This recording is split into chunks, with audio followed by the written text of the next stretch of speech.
हनुमान जी के धर्म पिता वायु थे, इसी कारण उन्हें पवन पुत्र के नाम से भी जाना जाता था। बचपन से ही दिव्य होने के साथ साथ उनके अंदर असीमित शक्तियों का भंडार था। बालपन में एक बार सूर्य को पका हुआ फल समझकर उसे वे खाने के लिए उड़कर जाने लगे। उसी समय इंद्र ने उन्हें रोकने का प्रयास में वज्र से प्रहार कर दिया।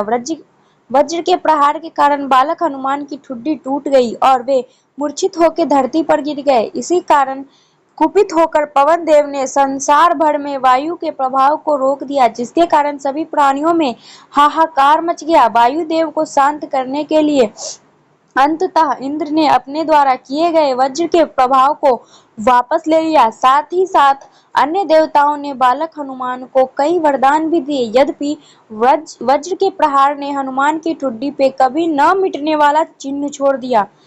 तदुपरांत जब हनुमान को सूर्य के महाज्ञानी होने का पता चला, तो उन्होंने अपने शरीर को सबसे बड़ा करके सूर्य की कक्षा में रख दिया और सूर्य से विनती की कि वे उन्हें अपना शिष्य स्वीकार करें, मगर सूर्य ने उनका अनुरोध ये कहकर अस्वीकार कर दिया कि चूंकि वो अपने कर्म स्वरूप सदैव अपने रथ में पे भ्रमण करते रहते हैं, अतः हनुमान प्रभावपूर्ण तरीके से शिक्षा ग्रहण नहीं कर पाएगा।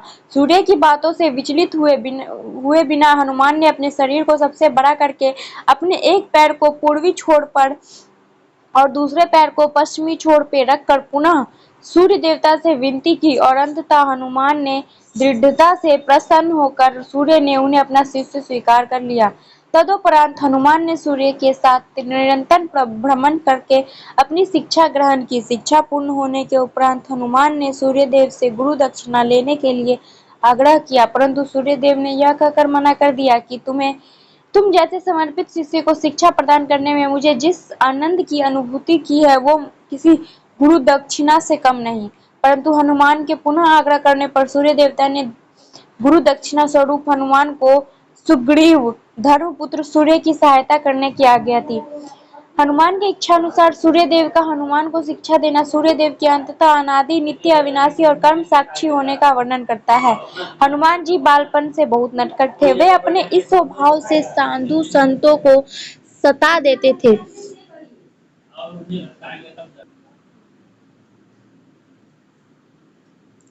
बहुधा वो उनकी पूजा सामग्री और आदि कई वस्तुओं को छीन झपट लेते थे, किंतु इस नटखट स्वभाव से रुष्ट होकर साधुओं ने उन्हें अपनी शक्तियों को भूल जाने का एक लघु शाप दिया।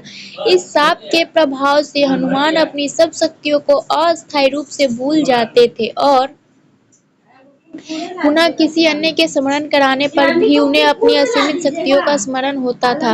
ऐसा माना जाता है कि अगर हनुमान शाप रहित होते तो रामायण में राम रावण युद्ध का स्वरूप पृथक भी होता।